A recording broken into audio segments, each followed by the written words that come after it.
Hey everyone, this is Devin Moreno and welcome to the Baltimore Investors Channel. And today I wanted to go over a question that someone asked me over an email from watching my channel. He asked me, do I have a full-time job? And if I do, how do I manage all of the real estate that I own with that full-time job? This is actually a pretty good question because a lot of people are going to be a little confused on how you juggle the two of those environments. I do have a full-time job. It's a 40-hour work week job, and it is actually quite time intensive. I actually am the head of an IT division, performing a lot of different services for a government entity. So essentially, I do, yes, have a full-time job, and I have 11 properties that I manage. I have 6 that are managed that I don't own, and then 5 that I do own. And this is only after a year and a half of doing this whole investor journey. So the big question is, how do I do this without losing my mind? And so I can understand how many people might think, oh, you must have no time, you must have nothing going on. No, that's actually not the case. I actually am doing all of this while having a girlfriend, while also going out dancing, going out frequently, traveling the world. I travel like once a month. I actually live quite a healthy, happy life, even despite how busy I might be doing those other 2 things. And the trick comes down to automation. You have to be able to automate as much as you can about this business and your job at the same time. Now, first, I'm going to go into a little bit about automating my job, and then I'm going to go into mostly how I automated my real estate. And this is going to be dealing with tenants, how I automated it with contractors, and how I automated the paperwork and the city part of it. It's because those 3 things are going to take the most of your time. So as far as your job, unfortunately, I won't be able to go into detail on this one, mostly because everyone has a different type of job. But what I made sure to do was to first have a job that has a computer. If I have a computer in front of me, then I can do my job. If I can't get a computer in front of me, then some way I need to be able to use a laptop at my job. So that way, if I need to do something while at work, I don't have to wait till I get home to do it. The problem is a job often takes you during that 9 to 5 period where you also have everything else being open. So if you have inspections or city services or contractors working, well, they're also going to work during that normally kind of midday morning kind of region. So if you're working when they do, well, it's going to be pretty hard for you to get a lot of stuff done. So you do need a flexible job that allows you to have access to at least some sort of laptop computer. You could probably manage it from your phone, but you need to have at least access to that.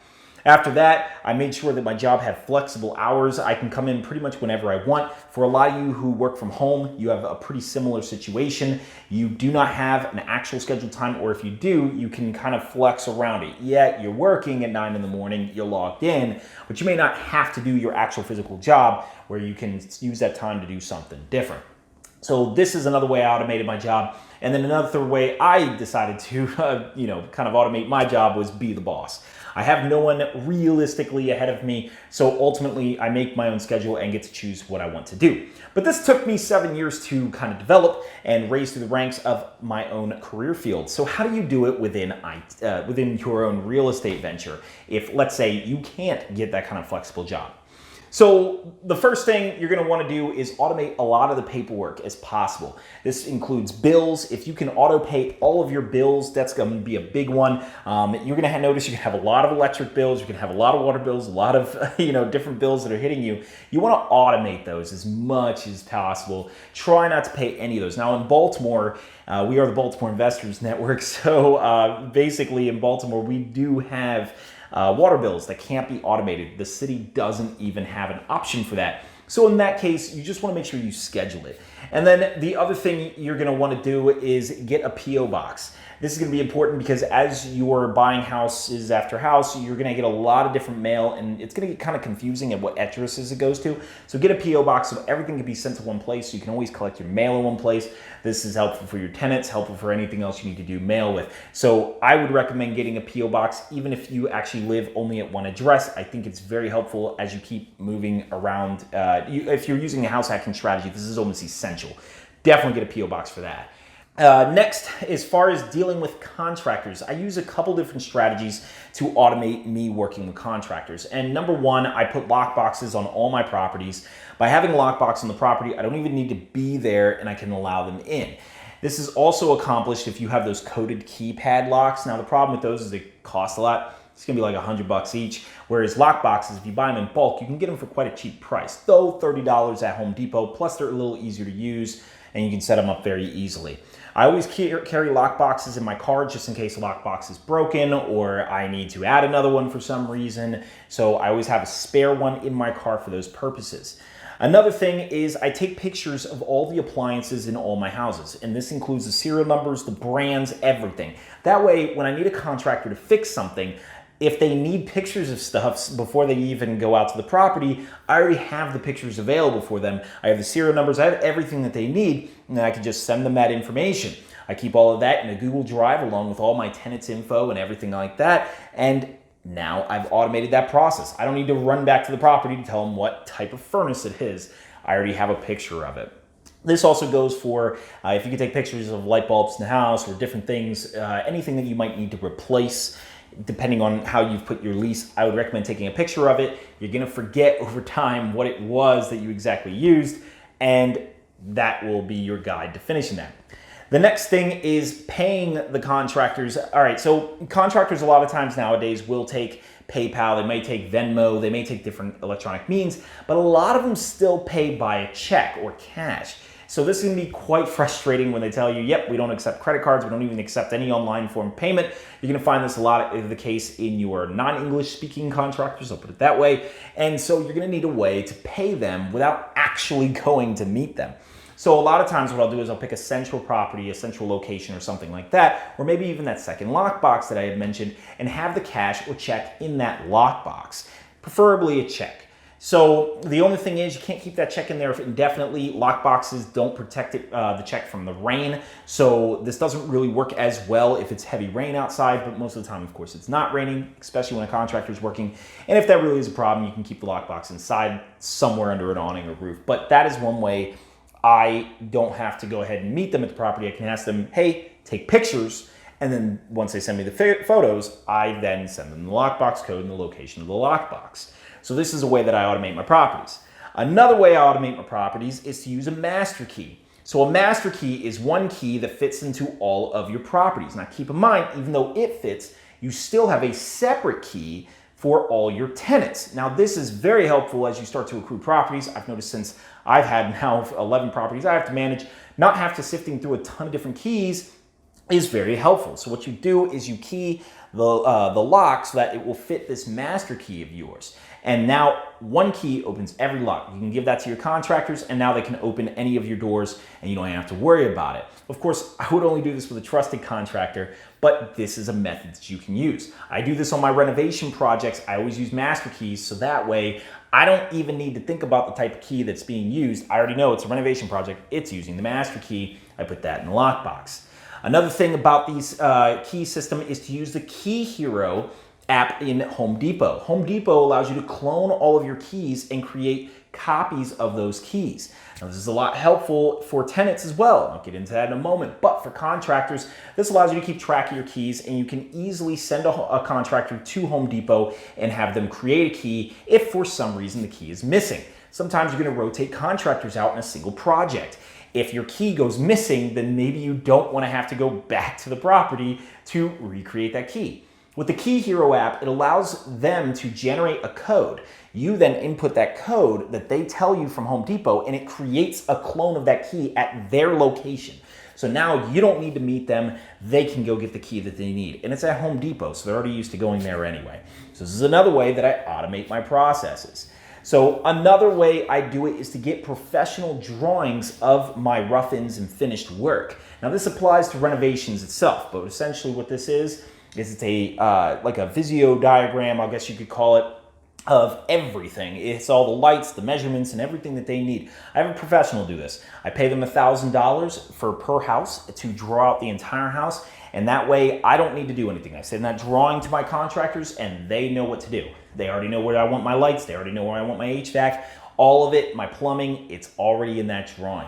So that's another way that I go ahead and automate my systems. Now, I don't need to talk to every contractor on what it is I want. I don't need to escort them through the house and say, I want the furnace here and I want the plumbing there. They can just look at the drawing and now they know. So that's a huge one. Another one, I use a massive list of contractors. Anytime I see a contractor van or anything, I take a picture of it, try to get the numbers on there, and I try to juggle these contractors throughout my properties. That way I have a large list of reliable contractors. You can use the same contractor over and over again to build a relationship. But if you don't change it up occasionally, then what's going to happen is that one reliable contractor you have is going to become unavailable. And now you got to do all the process again. It's really good to know that you can call multiple people to get that job done. So, I mean, as far as if I'm using a contractor, the same one, a lot of times we use the same process. So I have a contractor I use for a lot of my renovations, and I always use the same color paint. I use the same type of flooring. I use the same type of ceiling fans, the same type of lights. I don't change as much as possible, so that way my contractor already knows what to do. And I already have, if I have extra paint, I know it works on all of my properties. If I have extra flooring material, it works on all of my properties. That continuing going forward. And that's for any property, of course, that I renovate. I can't do this on turnkey properties or house hacks because they're already kind of built up. But for renovated properties, this is a very good method to go by. Now that's for to automate the contractors. But how do I automate the tenants? And so tenants can obviously be a bit of a burden on their own. So there's a couple methods that I've employed for a new real estate investor. Keep in mind, experienced real estate investors have a lot of other tools. But for us new guys, how do we do that? So here's some methods I've done. One, with that Key Hero app, this allows you to prevent you from going to the property for lockouts. The thing is, especially in your multifamily properties, sometimes you're not going to want to put either a dozen lock boxes or have them have access to a single lockbox with a lot of different keys. By sending them to Home Depot, they can go to Home Depot, use that code system that I just mentioned, and you can send them the key. They can clone it and make it for themselves. Trust me, if they really want to get back in the house, they're going to use that system. Now, obviously, this only works for while Home Depot is actually open. But, you know, for emergency situations, you can use the lockbox system if that's available to you. So the next one, I don't accept tenants who can't pay electronically. Now, a lot of tenants do pay by check, and a lot of landlords have no problem with this, and I get it. That's perfectly fine. If you're a landlord that has your tenants pay by check and you've never had an issue, great, good for you. I don't like to do that. Personally, I'm not gonna go pick up a check, and I'm not gonna deal with the whole, oh, it got lost in the mail speech. I prefer electronic payment. It also allows me to very easily track it in all of my Excel spreadsheets and all. Like anytime I need to go back and look at it, I have it, it's there. Very easy to use. Yes, you can use a check deposit, the stamp on your bank account. But personally, I always prefer the electronic means, and it makes a very easy coordination with my tenant. They can easily pay me my fees. They can pay me anything that they need to just using electronic means. I personally recommend studying your apps. I use Venmo as of right now. However, terms of service always change. So at the time of this video, maybe it's not the best app. And I mean, like, let's say PayPal, they can withdraw the payment. So we'll get into that in another video if it's not already up yet. So the next thing I do is if I'm doing tenant showings, I do mass showings in a single 2-hour period of time. I'll just have lots and lots of tenants meet me at the exact same time, or unless I'm gonna already cross that area. So I don't do onesie twosie showings and have to constantly go back to the property every single time. Even if I do that, it might be because I'm already going to be there. So that's one thing I do to make sure I automate myself as much as possible. Next, I keep all the tools in my trunk. Now, you can't do this for certain things that are weather dependent, like caulk doesn't like to be in freezing cold weather, such like that. But if you have all your other tools in the trunk of your car, and I'm talking about a lot of different tools, just even duct tape and you know, whatever, stud finders, anything. It doesn't even matter. Just anything you can put in your car. I have a massive little toolbox that I keep in my car. This allows me, when I ever visit a tenant situation, I can always handle it on site. I don't have to drive back or call a contractor. Sometimes I can fix the issue on my own. So I recommend keeping yourself prepared at all times. That's another way I stay automated. Next is get an eviction service. I wouldn't recommend going to rent court, maybe for your first time or second time just to get the experience.